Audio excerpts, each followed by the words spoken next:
एक गांव में रतन नाम का एक बहुत ईमानदार व्यक्ति रहता था। रतन की पत्नी सुनीता गांव के दूसरे घरों में साफ सफाई, झाड़ू पोंछा, बर्तन मांजने का काम करती थी। रतन का 10 वर्ष का बेटा बंकू गांव के सरकारी स्कूल में पढ़ता था। एक शाम की बात है, रतन काम से थका हारा अपने घर पर आया ही था कि तभी उसकी पत्नी सुनीता रतन से बोली, मैं आपका ही इंतजार कर रही थी। क्या हुआ? सब कुछ ठीक तो है? आज तुम्हारा चेहरा क्यों उतरा हुआ है? बात ही कुछ ऐसी है, बंकू को आज प्रिंसिपल ने धमकी दी है कि अगर कल तक स्कूल की फीस जमा नहीं कराई गई तो स्कूल से बंकू को निकाल दिया जाएगा। नाम काट देंगे इसका। ऐसे कैसे काट देंगे? ये स्कूल प्रिंसिपल की कोई जागीर थोड़ी ना है। अरे सरकारी स्कूल है। इस बात को तो मैं भी जानती हूँ, लेकिन आप ही बताओ ना, आपने बंकू की फीस कितने महीने से जमा नहीं की? सुनीता की बात सुनकर रतन उदास होकर गहरी सोच में डूबते हुए बोला, बात तो तुम सही कह रही हो। बंकू की फीस हमने पिछले 6 महीने से जमा नहीं की। इसमें प्रिंसिपल का कोई दोष नहीं, सारा दोष मेरा है। मेरी एक बात समझ में ये नहीं आती, हमारे पास 5 बीघा उपजाऊ जमीन है, फिर भी आप दूसरों के खेतों में काम करते रहते हैं और उसके बदले आपको आखिर मिलता ही क्या है? अगर मैं दूसरों के घर में बर्तन ना मांजूं तो हमारे घर का खर्चा चलना भी मुश्किल हो जाएगा। मैं क्या करूं सुनीता? तुम अच्छी तरह से जानती हो कि हमारी 5 बीघा जमीन चतुर सिंह के यहाँ पर गिरवी पड़ी हुई है। पिताजी ने सेठ जी से जो 2 लाख रुपए का कर्जा लिया था वो उसे चुका नहीं पाए और स्वर्ग सिधार गए। और रही बात मेरी, तो तुम तो जानती हो कि मैं मुश्किल से कितना कमा पाता हूँ। मैं आपकी सारी बात समझती हूँ, लेकिन कुछ ना कुछ तो करना ही पड़ेगा ना। अगर ऐसे ही चलता रहा तो मुझे लगता है हमारे इससे भी बुरे दिन शुरू हो जाएंगे। तुम चिंता मत करो सुनीता, मैं कोई ना कोई इंतजाम करता हूँ। इतना कहकर रतन चारपाई पर लेटकर गहरी सोच में डूब गया। रतन रात भर यही सोचता रहा कि आखिर ऐसा कौन सा काम किया जाए जिससे उसकी गरीबी दूर हो जाए। अगले दिन रतन अपने चतुर सिंह की हवेली में पहुंच गया। रतन चतुर सिंह की हवेली में अपने ही खेतों में काम किया करता था, जो कि चतुर सिंह के कब्जे में थे। रतन को हवेली में देखकर चतुर सिंह पूरी तरह से चौंक गया। क्या बात है रतन, आज तुम खेत में काम पर नहीं गए? सुबह सुबह यहाँ क्यों चले आए भाई? आप तो जानते हैं सेठ जी कि मेरा परिवार गरीबी की किस कगार पर खड़ा है और कल तो हद हो गई। क्यों भाई, कल ऐसा क्या हो गया जो तुम्हारे पैर हमारी हवेली तक आने के लिए मजबूर हो गए?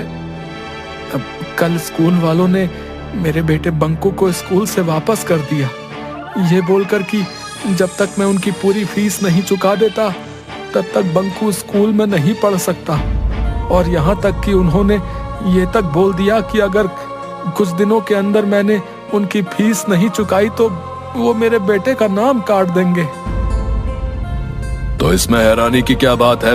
क्या तुम्हें पता नहीं कि गरीबों को अपने बच्चों को पढ़ाने का कोई अधिकार नहीं? अरे भाई, अपने बेटे से कहो कि तुम्हारे साथ मिलकर वो तुम्हारे काम में हाथ बटाए। अरे तुम ही सोचो, स्कूल में पढ़ाई करके उसे आखिर क्या मिलेगा? वैसे भी पढ़ लिख कर किसी की नौकरी तो लगती नहीं है। तुम्हारे साथ कुछ काम करेगा तो तुम्हें कुछ ना कुछ कमा कर ही देगा। ये कैसी बातें कर रहे हैं सेठ जी? आप चाहते हैं कि मैं अपने बच्चे की पढ़ाई छुड़वा दूं और उसे अपनी ही तरह अनपढ़ रहने दूं? अनपढ़ होना बुरी बात नहीं है रतन, गरीब होना बुरी बात है। अब तुम ही देखो, इस देश में न जाने कितने ऐसे नेता बनते हैं जिन्होंने कभी स्कूल की शक्ल तक नहीं देखी होती। इस देश में नेता किस प्रकार से बनते हैं और वो क्या करते हैं, मुझे इस बात से कोई लेना देना नहीं। मैं किसी भी कीमत पर अपने बेटे की शिक्षा नहीं छुड़वा सकता, क्योंकि शिक्षा ही हमारे आने वाले कल को सुधारता है। मुझे कोई शौक नहीं है ये बताने का कि तुम्हें क्या करना है। अब वो सब छोड़ो, ये बताओ कि तुम यहाँ पर क्यों आए हो? सेठ जी, मेरे खेत आपके यहाँ पर बरसों से गिरवी रखे हैं। मुझे अपने खेत होते हुए भी अपने ही खेतों में नौकरी करनी पड़ रही है, और उसके बदले आप मुझे देते क्या हैं? मेरे खेत में जितने भी नौकर काम करते हैं उससे अधिक ही तुम्हें देता हूँ। अब तुम क्या चाहते हो? मैं आपसे ज्यादा कुछ नहीं चाहता सेठ जी। मैं बस ये चाहता हूँ कि मेरी पगार थोड़ी सी बढ़ा दी जाए, और उस पगार में से थोड़े से पैसे मुझे अभी दे दिए जाए, ताकि मैं बंकू की स्कूल की फीस जमा करा सकूं। रतन की बात सुनकर चतुर सिंह जोर जोर से हंसते हुए बोला, लगता है तुम्हारा दिमाग खराब हो गया रतन, हैं? तुम शायद भूल गए हो कि तुम्हारे पिताजी ने मुझसे 2 लाख का कर्जा लिया था। 2 लाख का। जी, मुझे अच्छी तरह से याद है सेठ जी, और उस कर्ज को चुकाते चुकाते मुझे 20 बरस से अधिक हो गए हैं। मैं 15 साल का था जब से मैं अपने ही खेतों में दिन रात कोल्हू के बैल की तरह जुता रहता हूँ, लेकिन ना के बराबर आपसे पगार लेता हूँ। उसके बावजूद भी आपके 2 लाख रुपए खत्म होने का नाम ही नहीं ले रहे। तुम जितना काम करते हो उतना तुम ले जाते हो, और रहा सवाल तुम्हारे खेत का, तो तुम्हारे पिताजी ने 2 लाख रुपए मुझसे उधार लिए थे, जो ब्याज मिलाकर आज की तारीख में कम से कम 10 लाख रुपए होते हैं। 10 लाख रुपए मुझे दे दो और अपने खेत वापस ले लो। उसके बाद अपनी मर्जी के मुताबिक अपने खेत में हल चलाना और फसल बोना। मैं तुमसे कोई सवाल नहीं करने वाला। तो क्या आप मेरी पगार नहीं बढ़ाएंगे सेठ जी? मैं बहुत मजबूरी में आपके पास आया हूँ। जिससे तुम मजबूरी कहते हो, हमारी भाषा में उसे बगावत कहते हैं, बगावत। और मैं बागियों की बात नहीं मानता, और ना ही उन्हें काम पर रखता हूं। अब सुनो तुम, अब से तुम्हें काम पर आने की कोई भी जरूरत नहीं है। जाओ जाओ जाओ जाओ, अब तुम जा सकते हो यहां से, जाओ। रतन मुंह लटकाकर घर चला आया, जहां पर उसका पड़ोसी बिरजू पहले से ही उसका इंतजार कर रहा था। बिरजू भी चतुर सिंह की हवेली में ही काम किया करता था। रतन को उदास देखकर बिरजू मुस्कुराता हुआ बोला,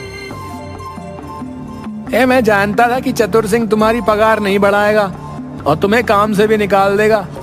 तुम्हारे चेहरे की मायूसी बता रही है कि तुम्हारे साथ कुछ ऐसा ही हुआ है। तुमने बिल्कुल सही कहा बिरजू।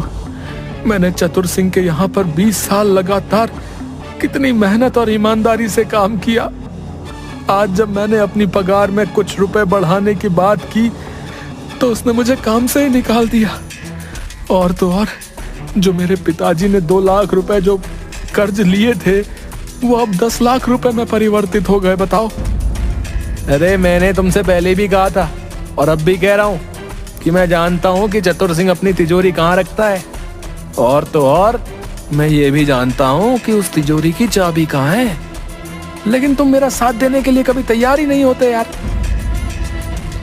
मेरा जवाब तुम्हारे लिए कल भी ना था और आज भी ना है। मैं चोर नहीं हूँ। अरे राजा हरिश्चंद्र बनकर तुम्हें आखिर मिलेगा क्या है? तुम खुद ही देखो, उस सेठ ने तुम्हारी पगार बढ़ाने से मना कर दिया, और तो और तुम्हें काम से भी निकाल दिया। उसके बाद भी तुम ऐसी बातें कर रहे हो है बे? हाँ, अगर उसने मुझे काम से बाहर निकाल दिया तो ये उसका स्वभाव है भाई। मैं उसके स्वभाव की वजह से चोर नहीं बन सकता। मुझे अपनी ईमानदारी पर पूरा भरोसा है। एक ना एक दिन मेरे दिन जरूर बदलेंगे भाई। रतन की बात सुनकर बिरजू क्रोधित होते हुए रतन की ओर देखकर बोला, हाँ जरूर बदलेंगे रतन, जरूर बदलेंगे, लेकिन सिर्फ सपनों में। इतना कहकर बिरजू वहां से चला गया। बिरजू के जाते ही रतन की पत्नी सुनीता रतन से बोली, पहले तो मुझे बिरजू के ऊपर बहुत क्रोध आता था, लेकिन जिस तरह से आज उस सेठ ने तुम्हें काम से निकाल दिया, अब तो मुझे बिरजू की बात सही लग रही है। तुम्हें बिरजू का साथ देना चाहिए। ये तुम कैसी बातें कर रही हो सुनीता? तुम जानती हो, ये बिरजू मुझे चतुर सिंह के घर पर चोरी करने को बोल रहा है। क्या मैं तुम्हें चोर दिखता हूँ? चतुर सिंह एक नंबर का पापी है। पापियों के घर पर चोरी करने में क्या शर्माना। तुम्हारे हाथ में कुछ पैसे आ जाएंगे तो हमारे दिन वक्त अच्छे हो जाएंगे। ईश्वर पर भरोसा रखो सुनीता, और याद रखना मैं चोरी नहीं करूंगा। हाँ। रतन की बात सुनकर रतन की पत्नी सुनीता चुप हो गई। कुछ दिन के बाद रतन के बुरे दिन शुरू हो गए। रतन ने पूरे गांव में हर किसी से काम मांगा, मगर उसे काम नहीं मिला। कुछ ही दिनों के बाद उसके घर पर राशन पानी सब कुछ खत्म हो गया। रतन और उसके परिवार की भूखे मरने की नौबत आ गई। एक दिन रतन की पत्नी सुनीता रतन को 3 रुपये देती हुई बोली, ये लीजिए, मेरे पास सिर्फ यही 3 रुपए बचे हैं। 3 रुपए में भला क्या आ जाएगा सुनीता? आपके सेठ की वजह से मुझे भी मेरे मालिक ने काम से निकाल दिया। ये 3 रुपए ही बचे हैं मेरे पास। आपके पास तो आपकी ईमानदारी के अलावा कुछ है ही नहीं। जाइए और शाम के समय खाली हाथ मत आइएगा।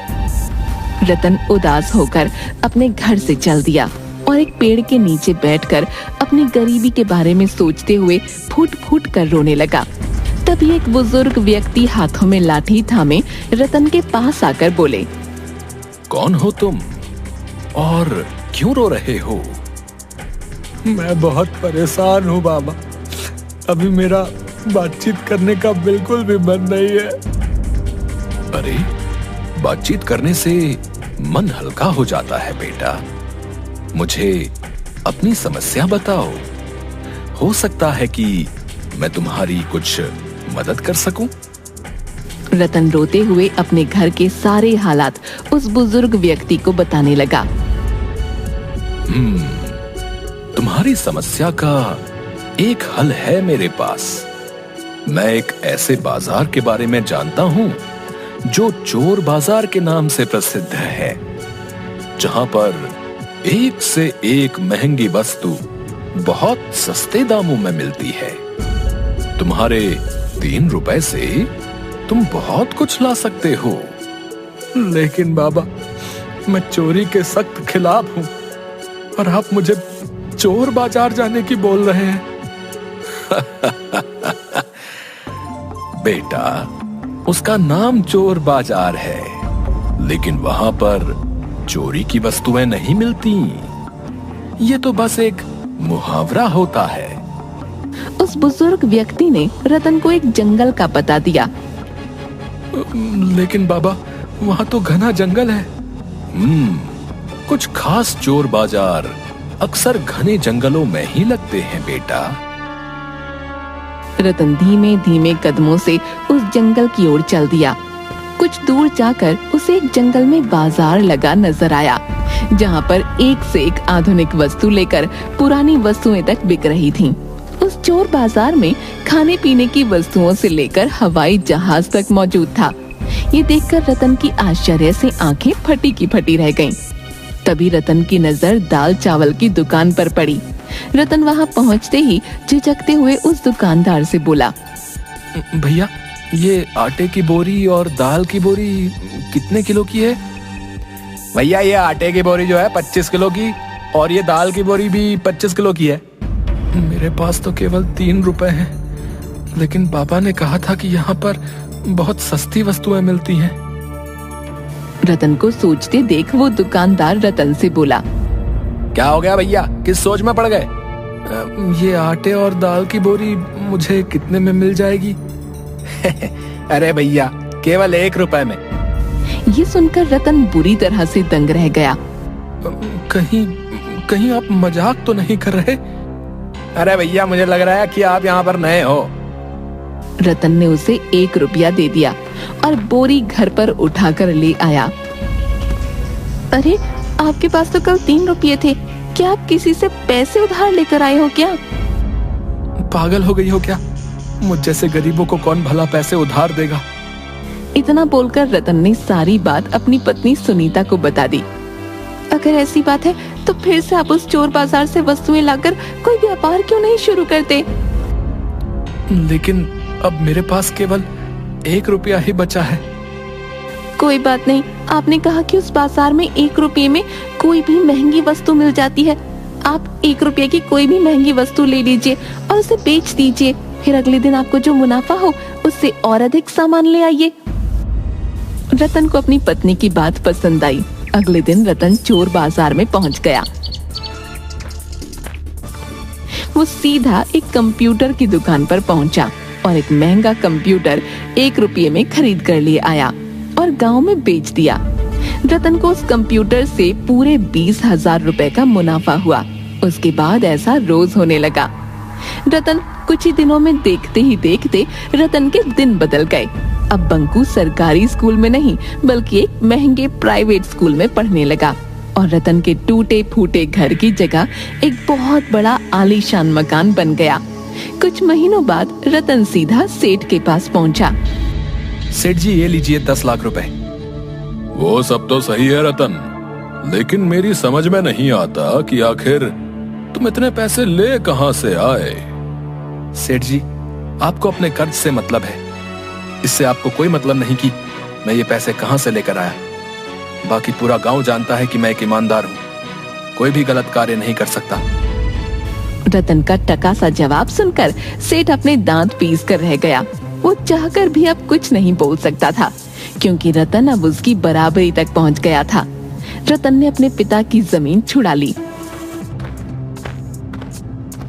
इसका पीछा करना पड़ेगा। सुना है ये अक्सर जंगलों में जाता रहता है। अगले दिन सेठ रतन का चुपके चुपके पीछा करने लगा। सेठ ने देखा कि रतन एक जंगल में जाकर रुक गया और जंगल के पेड़ों में से अकेले अकेले बातें करने लगा। ये देखकर सेठ बुरी तरह से डरते हुए अपने आप से बोला, लगता है कि इसे पता लग गया है कि मैं इसका पीछा कर रहा हूँ।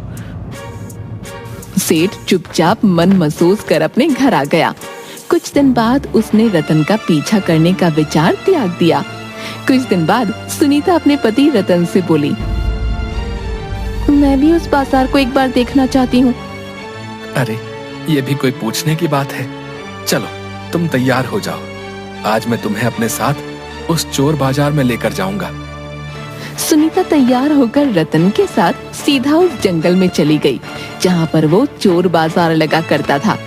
मगर सामने का दृश्य देखकर रतन बुरी तरह से चौंक गया, क्योंकि वहाँ पर चोर बाजार का कोई नामो निशान मौजूद नहीं था। यहाँ तो कुछ भी नहीं है। अब मेरी बात का विश्वास करो सुनीता, यहीं पर ही चोर बाजार लगा करता था। मैंने यहीं पर बहुत सी वस्तुओं को खरीद कर बेचा है, सच कह रहा हूँ। तभी रतन की नजर उसी बुजुर्ग व्यक्ति पर पड़ी जो उसकी ही ओर आ रहा था। अरे बाबा, आप तो वही हैं जिसने मुझे इस चोर बाजार का पता बताया था। वो चोर बाजार कहाँ गया? वो एक बहुत ही खास चोर बाजार था बेटा। अब तुम धनवान हो चुके हो। अब तुम्हें उस चोर बाजार की कोई आवश्यकता नहीं।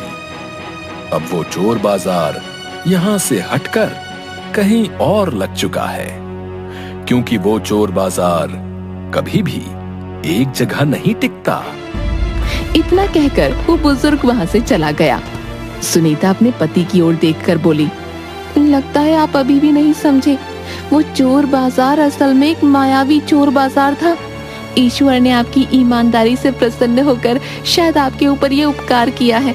अब मुझे आपकी ईमानदारी पर गर्व हो रहा है। शायद तुम सही कहती हो। रतन अपनी पत्नी के साथ घर पर चला गया। वो आज भी सोचता है कि आखिर आज वो चोर बाजार कहाँ पर लगा होगा।